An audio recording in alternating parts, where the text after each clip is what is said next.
Mesmer fera le show ce soir au Petit Stade de l'Est de Saint-Denis. Ça, c'est pour le côté spectacle. Mais nous nous intéressons à cette autre facette de ce pouvoir.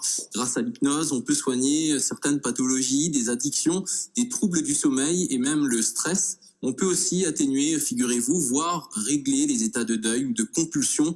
Thomas Arsens pratique son art à Saint-Leu et à Saint-Pierre. Il nous explique comment fonctionne la méthode ericksonienne.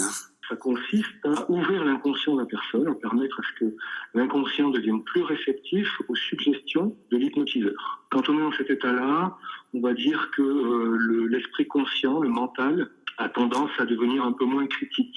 On a accès à la partie inconsciente de l'esprit et à ce moment-là, on donne les bonnes suggestions à l'inconscient pour effectuer une reprogrammation. Alors ça, c'est quand on conçoit l'esprit tel qu'il a été théorisé par Milton Erickson. Oui, cette méthode a été mise au point par un certain Milton Erickson, psychiatre américain.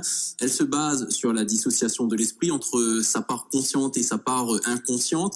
Et la méthode humaniste, elle, se concentre sur l'hyperconscience. On retrouve Thomas Arsens pour les explications. En hypnose humaniste, on ne va pas chercher du tout à faire taire l'esprit conscient de la personne. Au contraire, en fait, on va procéder à plutôt une expansion de conscience, une ouverture de conscience.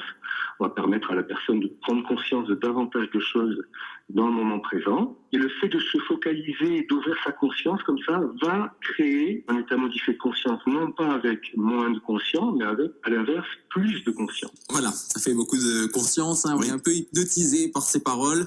En tout cas, là, on va remettre nos pieds sur terre. 80 € quand même pour une séance, mais certaines mutuelles peuvent proposer un remboursement. Oui, le tout, hein, surtout, c'est de jouer le jeu et d'y croire un peu pour que ça marche. C'est ce qu'on dit souvent.